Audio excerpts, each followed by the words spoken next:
किसकी नोटबुक है ये क्या बेहुदा सेंटेंस बना रखा है? It is us class. It is us class क्या होता है? मैम आप ही ने तो कहा तो था अस भाई मतलब हमें अस होता है। मतलब हमें होता है। वो ओ यू आर होता है। आर आर मतलब हमारा, ये हमारी क्लास है। ऐसे बनेगा ना sentence, it is our class. अब ना ये टैंकर जैसा मुंह बनाने की जरूरत नहीं है, ठीक है? तो इस मुंह पे ही मारूंगी, पकड़ो इसे लेके जाओ। हेलो एवरीवन, आप सबका जोरदार स्वागत है आप सबके चैनल इंग्लिश टीचर पर। आप समझ ही गए होंगे आज की वीडियो का टॉपिक क्या है। वेरी गुड, आज की वीडियो का टॉपिक है प्रोनाउन, जिसे हिंदी में सर्वनाम कहा जाता है। वीडियो को स्टार्ट करने से पहले आपसे एक छोटी सी गुजारिश है कि अपने चैनल इंग्लिश टीचर को सब्सक्राइब जरूर कर दीजिएगा और बेल आइकन भी प्रेस कर दीजिएगा, ताकि आप कोई भी नई वीडियो को मिस ना करें। तो बिना किसी बकबक के बढ़ते हैं अपनी आज की वीडियो की तरफ।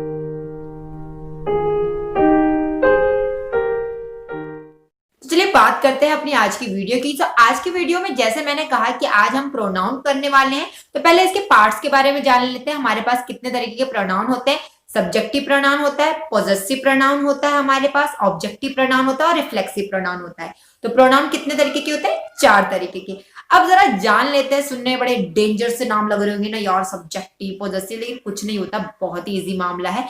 आप थोड़ा सा इसको ध्यान से समझिएगा और आपको देखना, आपको सब समझ में आ जाएगा। तो चलिए स्टार्ट करते हैं। पहले बात करते हैं सब्जेक्टिव प्रोनाउन। भाई सब्जेक्टिव क्या होते हैं? सब्जेक्टिव जो सब्जेक्ट्स होते हैं उनको सब्जेक्टिव प्रोनाउन कहा जाता है। जैसे आई हो गया, यू हो गया, वी हो गया, दे हो गया, ही शी हो गया, इट हो गया और ही हो गया। नेम नहीं आएगा क्योंकि सबको पता है नेम नाउन होता है, तो इसीलिए वो प्रोनाउन में काउंट नहीं होगा, वो सब्जेक्ट होता है। लेकिन हम क्या पढ़ रहे हैं? सब्जेक्टिव प्रोनाउन पढ़ रहे हैं, राइट? ठीक है, तो जैसे मैंने क्या कहा, he, she, it, I, you, we, they, तो ये क्या होता है? हमारे सब्जेक्टिव प्रोनाउन होते हैं। इन्हें सब्जेक्टिव प्रोनाउन क्यों कहा जाता है? क्योंकि जब भी हम कोई सेंटेंसेस बनाते हैं तो इनको हम बहुत ज्यादा, ये हमारे लिए हेल्पफुल होते हैं और इन्हीं से ही हम क्या बोलते हैं? सेंटेंस की शुरुआत करते हैं, इसलिए इन्हें सब्जेक्टिव प्रोनाउन बोला जाता है। अब हर सब्जेक्टिव प्रोनाउन का पॉजेसिव होता है, ऑब्जेक्टिव होता है और रिफ्लेक्सिव होता है, ठीक है?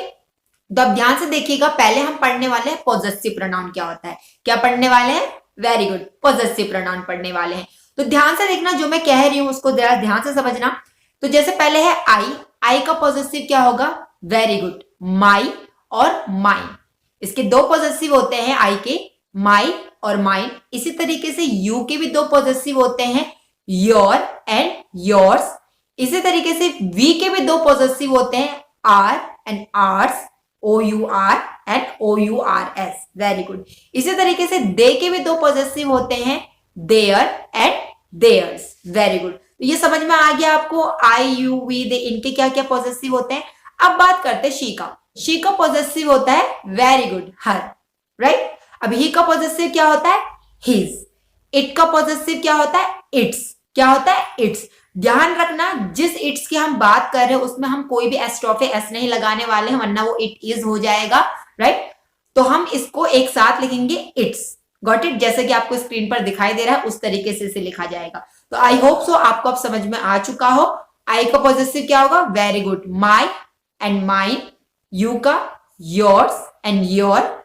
वी का आर, आर्स। दे का देयर, देयर्स। शी का हर, ही का हिज, इट का इट्स। Very good. तो ये सारे होते हैं पॉजेसिव प्रोनाउन। तो पहले जान लेते हैं पॉजेसिव प्रोनाउन होता क्या है। पॉजेसिव प्रोनाउन का सीधा मतलब है कि जब आप किसी चीज पर, किसी व्यक्ति पर अपना अधिकार दिखा रहे हो, तब आप इन प्रोनाउंस को यूज करते हैं। फॉर एग्जांपल, अभी जैसे मैंने एक चार्ट आपको बताया, सब्जेक्टिव प्रोनाउंस क्या होते हैं और उनका पॉजेसिव क्या होता है, तो चलिए अब जरा उनको इस्तेमाल करते हैं। जैसे फॉर एग्जाम्पल, अगर मैं कहूं ये मेरा सेलफोन है, तो कैसे बोलेंगे? This is my cellphone.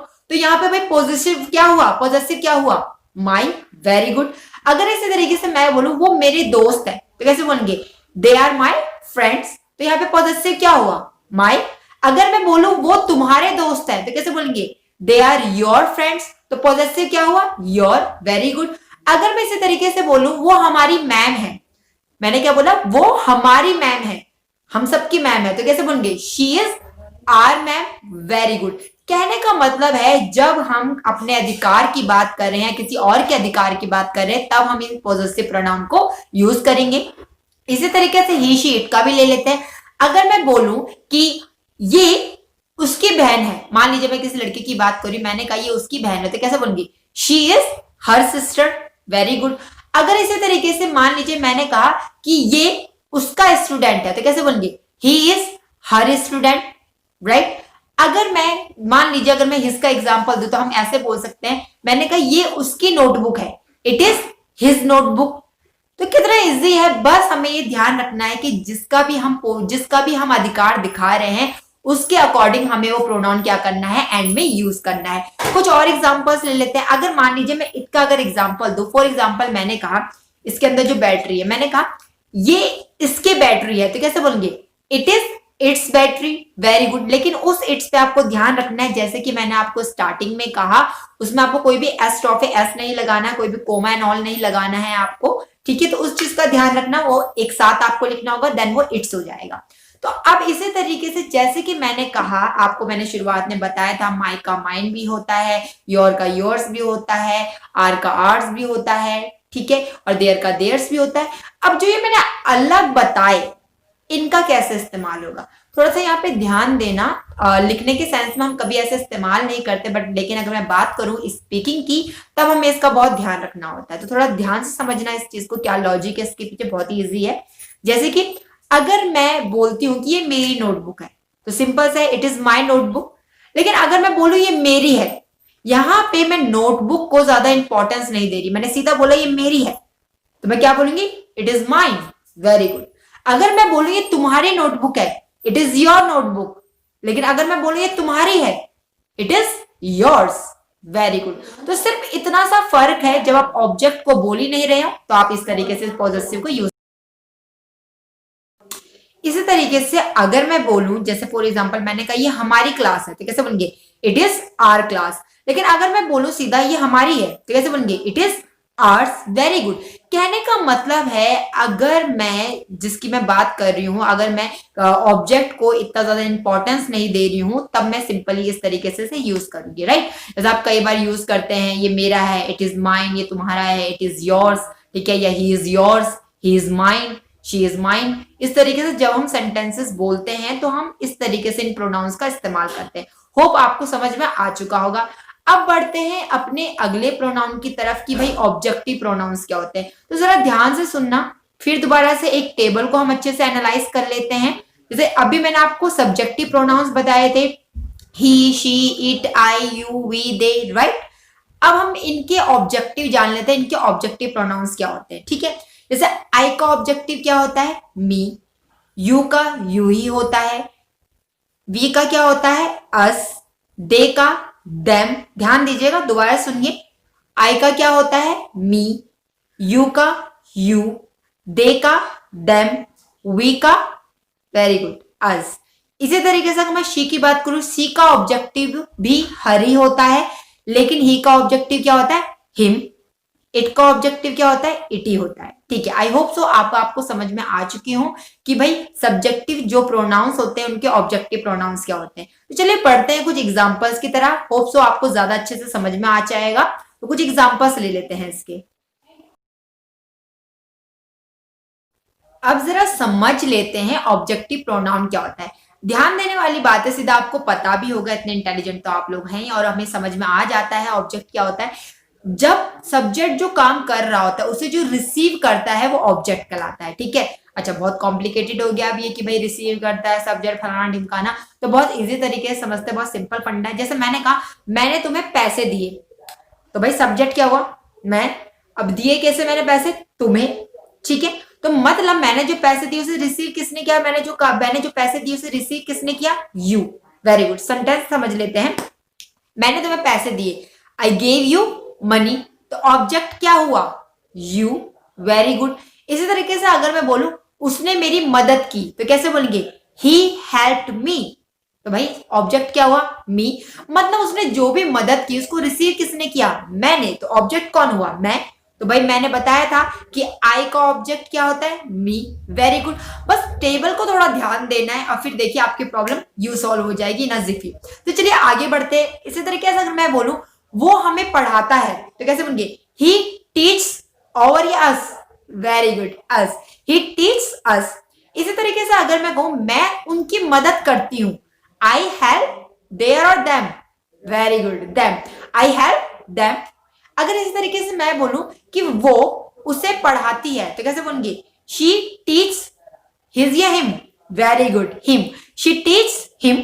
अगर इसी तरीके से मान लीजिए मैंने कहा मैं इसका यूज करती हूं, तो कैसे बोलेंगे? आई यूज इट्स या इट, क्योंकि ये ऑब्जेक्ट है, तो मैंने बोला आई यूज इट। इसी तरीके से अगर मैं बोलूं फॉर एग्जाम्पल तुम हमें पढ़ाते हो, तो कैसे बोलेंगे? You teach us. तो कितना इजी है किसी भी ऑब्जेक्ट प्रोनाउन को पहचानना और उसका यूज करना, तो बहुत इजी है इन सारे प्रोनाउंस को एनालाइज करना, इनको रिकॉग्नाइज करना, बस थोड़ा सा टेबल पर ध्यान देना है। तो अगर आपने एक बार ये टेबल समझ ली तो आप बहुत अच्छे तरीके से सारे सेंटेंसेस को बना पाएंगे। आई होप सो अब आपको अच्छे से समझ में आ चुका हो कि ऑब्जेक्टिव प्रोनाउंस को कैसे इस्तेमाल किया जाता है। तो अब बढ़ते हैं हम रिफ्लेक्सिव प्रोनाउन की तरह। किसकी तरह? Reflexive pronoun. तो ध्यान देना है रिफ्लेक्सिव प्रोनाउन होते क्या है, पहले समझ लेते हैं रिफ्लेक्सिव प्रोनाउन क्या होता है। कहने का मतलब आप कई बार ऐसे सेंटेंसेस बोलते हैं मैं खुद कर लूंगी, मैं खुद करती हूँ, वो अपने आप मैनेज कर लेगा, वो अपने आप आ जाएगा, ये अपने आप काम करने लगेगा, ये अपने आप चला जाएगा।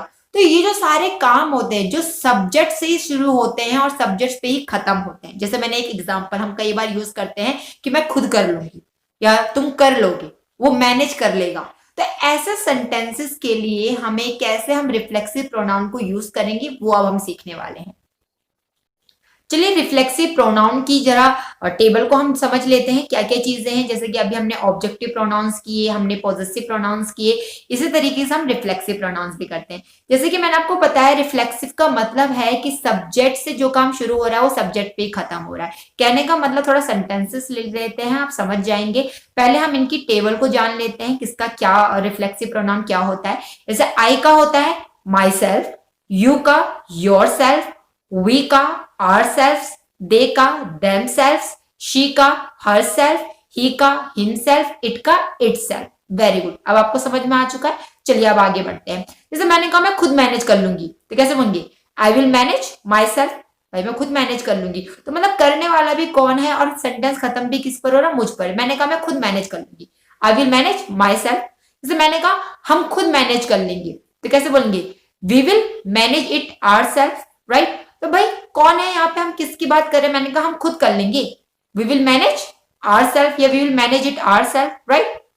इसी तरीके से अगर मैं एक सेंटेंस और लूं, मैंने कहा वो खुद आ जाएगा, he will come here himself. Very good, मैंने कहा वो खुद सिल सकती है, शी कैन स्टिच हरसेल्फ। जैसे अगर मान लीजिए मेरा रिमोट नहीं चल रहा, मैंने कहा ये अपना आप ठीक हो जाएगा, तो कैसे बोलेंगे? It will be okay itself. Very good. अगर मैं बोलूं तुम खुद के लिए मैंने कहा वो खुद के लिए जिम्मेदार है, तो कैसे बोलेंगे? They are responsible themselves. या फिर मैं बोलूं तुम खुद के लिए जिम्मेदार हो, यू आर रिस्पॉन्सिबल योरसेल्फ। या फिर अगर मैं बोलूं तुम खुद कर सकते हो, तो कैसे बोलेंगे? You can do it yourself. तो कहने का मतलब है कि जब भी मैं बात कर रही हूं कि भाई ये काम आप खुद कर सकते हैं, मैं खुद कर सकती हूँ, हम खुद कर सकते हैं, मतलब जो भी काम हम बात कर रहे हैं वो सेंटेंस हमसे शुरू हो रहा है, लाइक हम पर ही खत्म हो रहा है, उसे पूरा करने वाले भी हम ही है, तो उसे कहते हैं रिफ्लेक्सिव प्रोनाउन, राइट। तो आई होप आपको समझ में आ चुका हो। अब मैं कुछ सेंटेंसेस लेती हूँ, मुझे ये बताना कि कौन से में क्या क्या चीजें हैं, कौन से में कौन सा प्रोनाउन है, ध्यान रखिएगा। जैसे फॉर एग्जाम्पल हम लेते हैं एक सेंटेंस, जैसे मैंने कहा ये मेरी नोटबुक है, so it is my notebook, तो कौन सा प्रोनाउन है इसके अंदर? वेरी गुड, पॉजेसिव प्रोनाउन है। अगर मैंने बोला मैंने तुम्हें पढ़ाया था, आई टॉट यू, तो कौन सा प्रोनाउन है इसमें? वेरी गुड, ऑब्जेक्टिव प्रोनाउन है। मैंने अपना काम कर लिया, कैसे बोलेंगे? I have done my work, तो यहां पे कौन सा प्रोनाउन है? रिफ्लेक्सिव? नहीं, पॉजेसिव। ठीक है। अगर मैं बोलूं मैं खुद कर लूंगी, I will do my self, कौन सा प्रोनाउन है? रिफ्लेक्सिव। Very good. तो कहने का मतलब है अगर हमें प्रोनाउंस की टेबल बहुत अच्छे तरीके से पता है कि भाई पॉजेसिव प्रोनाउन क्या होता है, आपका ऑब्जेक्टिव प्रोनाउन क्या होता है, आपका रिफ्लेक्सिव प्रोनाउन क्या होता है, तो आप बहुत इजीली आराम से इस चक्कर को समझ सकते हैं, ग्रामर को, जो बहुत ही इजी है और आपके लिए बहुत ज्यादा बेनिफिशियल भी है।